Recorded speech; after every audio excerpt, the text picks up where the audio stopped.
Summers were the highlight of my childhood. Every July, my sister and I would pack our bags and spend a month in our grandparents' cabin in northern Minnesota. It was a tradition that started when I was 7 and lasted until I turned 17.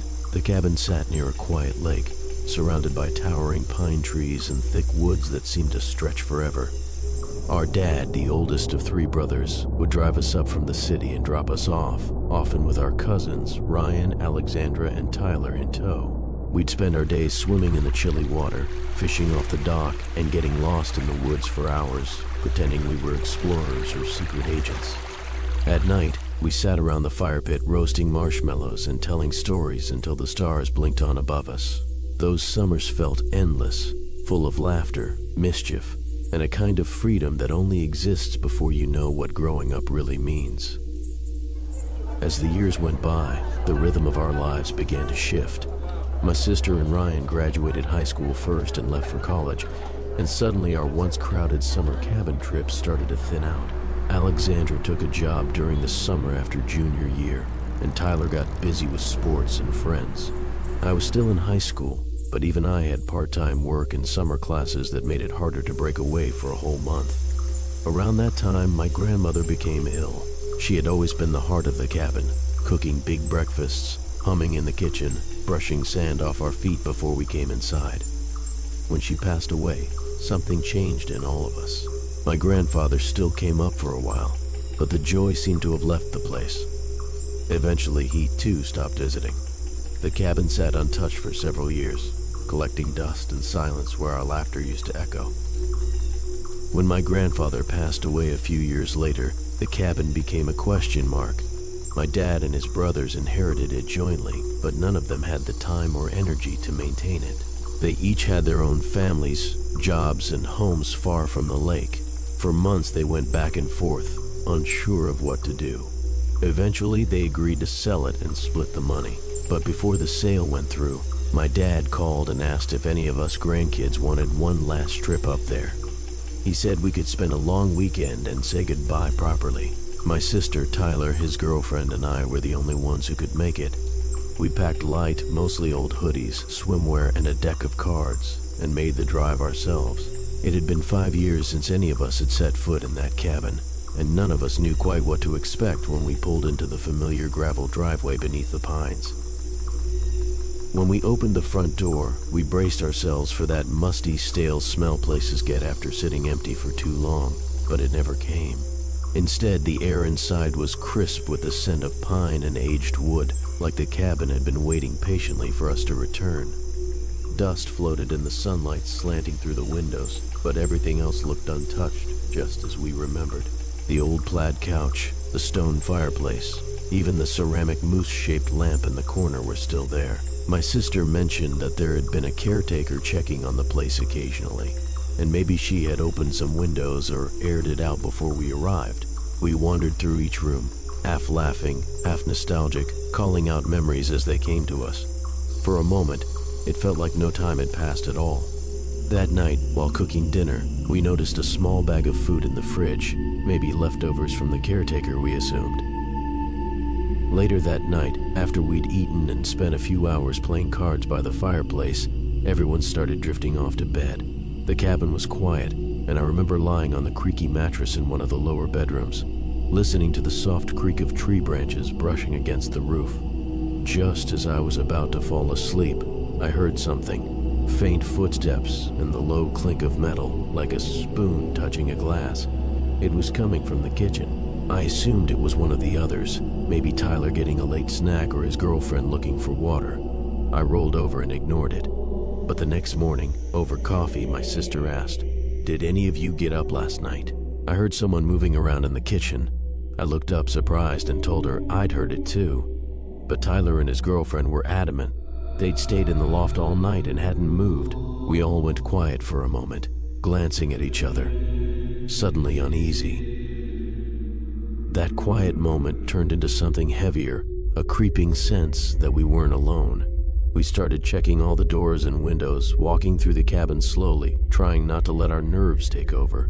Every lock was in place. Nothing was broken or forced. The place looked exactly as it had the day before, except now it didn't feel the same. The comfort was gone. That afternoon, we tried to shake it off.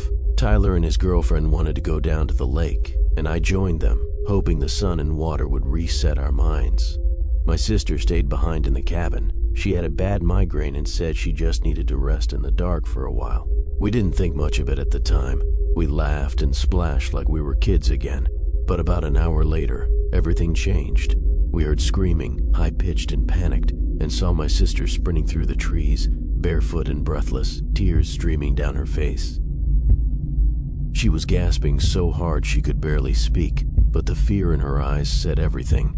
We rushed to her side, trying to calm her down.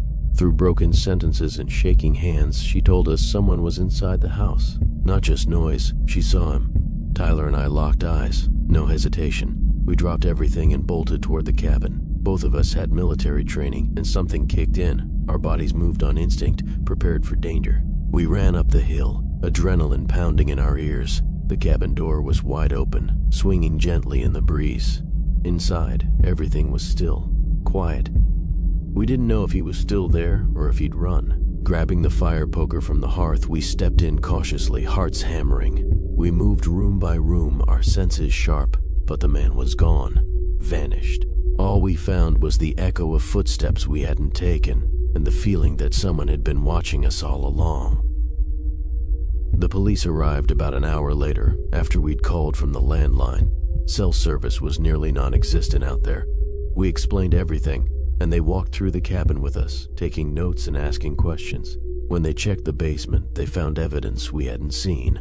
A rolled-up sleeping bag tucked behind some old crates, a pile of empty tuna cans, a dirty lantern, and a few tattered pieces of clothing. It was clear someone had been living there, hidden beneath our feet, maybe for weeks. They told us it was likely a homeless man who had discovered the empty cabin and used it as shelter.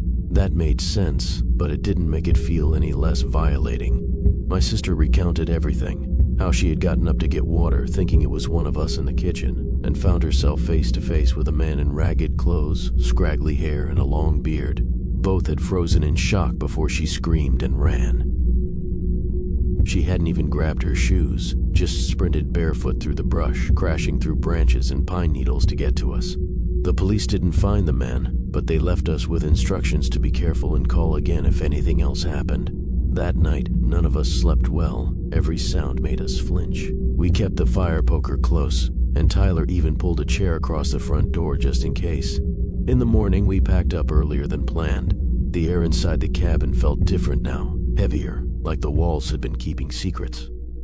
As we loaded the car, I took one last look at the porch where we'd once sipped cocoa in our pajamas, at the trees that used to seem magical. I didn't say anything, but deep down I knew we'd never be coming back. The innocence of those childhood summers had been peeled away. The cabin would always be a part of us, but it no longer felt like ours. A few months later, the cabin was officially sold. My uncle told us the new owners were a young couple from the city, excited to have a quiet getaway by the lake. He said they planned to renovate it, maybe even tear down the old boathouse. None of us argued. We never went back. Sometimes I still think about those summers, when the biggest worry was running out of marshmallows or losing a sandal in the mud. I think about the laughter echoing through the trees, the warm scent of pine and grilled corn, and the feeling of being perfectly safe. But now there's a shadow over those memories, a reminder that even the most cherished places can hold something dark. That last summer changed something in all of us. It wasn't just the end of a tradition. It was the end of a time in our lives when we believed some places were untouched by fear. The cabin gave us magic once, but it also taught us how quickly that magic can disappear. It was to be a weekend of rest. No phones, no computer. The four of us in a secluded mountain retreat that my friend Eric had inherited from a great uncle. The cabin stood deep in the woods, miles from the nearest road, ringed by towering pine and the kind of silence that presses in on your ears. We arrived at dusk, the dirt road just visible under heavy trees. The cabin was older than I expected. Weathered wood, a slanted roof, moss crawling up the face of one wall. Eric called it charming, though. Inside the door, the air was cold and stale. The furniture was dusty, and a foul smell clung, a faintly metallic smell, like rust or dried blood. When we were unpacking and lighting the fireplace, I couldn't help but think that woods outside were not so deserted. There was some quiet that didn't feel right. None of us was brave enough to mention it, but we were all casting too frequent glances at the windows. That night, we played cards late into the evening by lantern light. The generator out in the yard would sputter occasionally, but kept the lights lit and the heat running. Eric joked about his uncle passing away alone up here at the cabin, and nobody finding the body for a week. We gave it a pass, but the joke wasn't humorous. Around midnight, the lantern burned low, and something hit the side of the cabin. We stood still. It had sounded like a large branch, or maybe an animal, but when Eric and Jonah went out to look, nothing was there. No fallen limb, no tracks, not even a rustle in the leaves. Just the close wall of dark trees surrounding us on all sides. They came back in shudders, citing that it was too quiet outside. We tried going to sleep afterwards, but the aching had already begun. The wind screeched through the wood cracks, and I could have sworn that I heard someone walking along just outside the porch. By morning, the cabin ceased to be a refuge and a trap. The air inside had become stale, heavy with the scent of damp wood and something sharp that we were unable to place. Jonah swore he had heard whispering in the middle of the night, low and quiet, as if a voice was mumbling through the walls. We teased him half-jokingly for a bit, but when Eric came down on a morning to find muddy footprints on the kitchen floor that no one claimed, the teasing stopped. They were small prints, too slender for any of us, with a strange dragging behind. We checked every window and door, still locked. The forest beyond was foggy, and the lake looked blacker than we had ever seen it, like there was something churning beneath. We headed back in the direction of the truck to look for signal to call someone, but the markers we had been using to track back were all gone. It did not make any sense. We knew this land, but now every tree looked the same, and nothing marked the way we should go. We wandered for nearly 2 hours, trying different directions, but every path curved back toward the cabin like the woods themselves were funneling us in. The trees were quiet, too quiet. No birds, no wind, not even the buzz of insects. Just the sound of our boots crunching dead leaves and the occasional snap of a branch underfoot. Eric started marking trunks with his knife, slashing deep X's into the bark, but somehow we passed the same unmarked tree again and again. Jonah grew restless, muttering that we were being toyed with, and refused to walk any farther. We returned to the cabin reluctantly, half expecting it to have vanished, but it hadn't. It sat exactly where we left it, unchanged, except for one thing. The front door was open. None of us had touched it. Inside, the muddy footprints were gone. Instead, on the kitchen table, someone had placed an old Polaroid photo. 3 kids on the porch smiling, but we didn't recognize any of them. That night, finally, the storm unleashed. Rain lashed at the windows and wind howled through the trees like warning. The electricity danced briefly, twice, then went out altogether, casting the cabin into blackness. We started the fire and clung together, trying to remain calm, but the tension between us was thick as fog. Jonah couldn't take his eyes off the photograph we discovered, spinning it back and forth as if something in it would shift. In smudged pencil on the back was a date, July 3rd, 1987. We never saw that photograph before, and it was not there when we first arrived. Around midnight, after the fire had burned to embers, I could have sworn I heard whispering, soft like it was coming from the walls. I asked if anyone else heard it, but they just stared at me, wide-eyed. We alternated sleeping that night, fire tongs and flashlights prepared for more sounds, but the whispering again did not come back that night.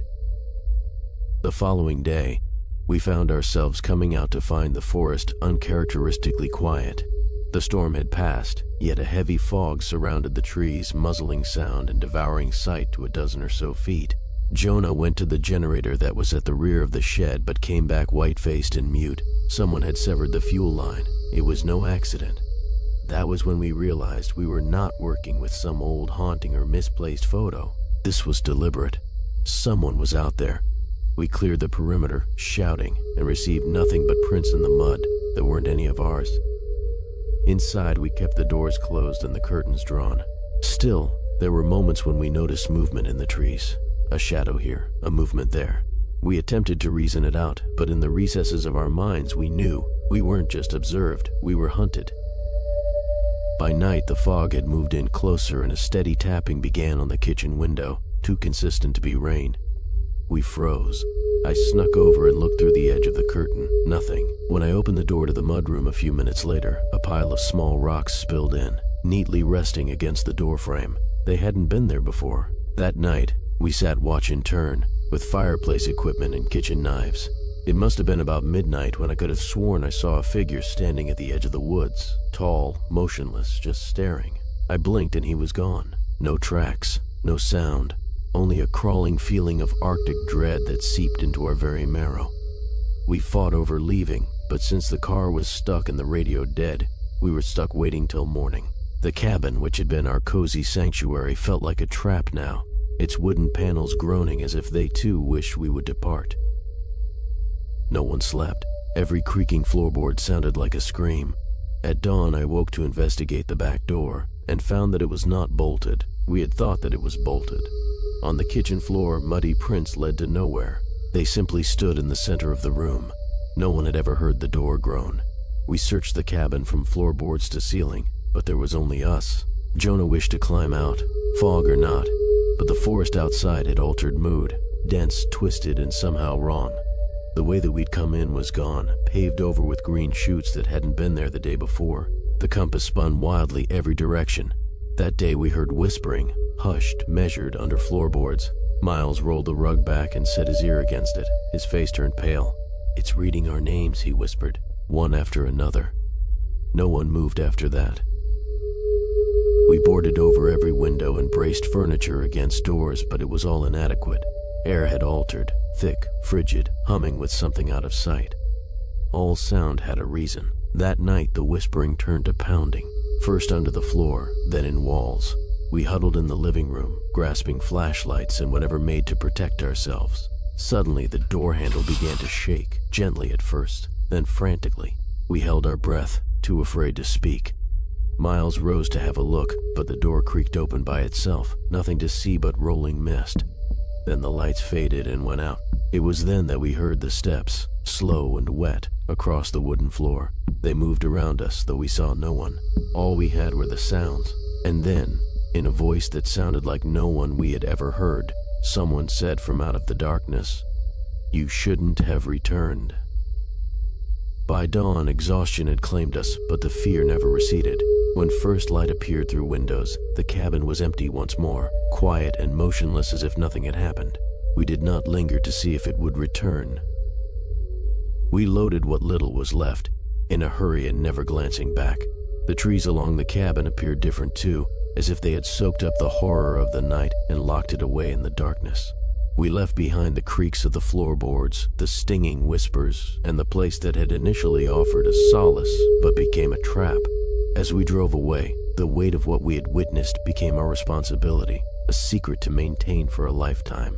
The cabin was gone from our reality, but its memory remained, a warning that there are some places that do not receive visitors, and some tales do not find their ending when you leave.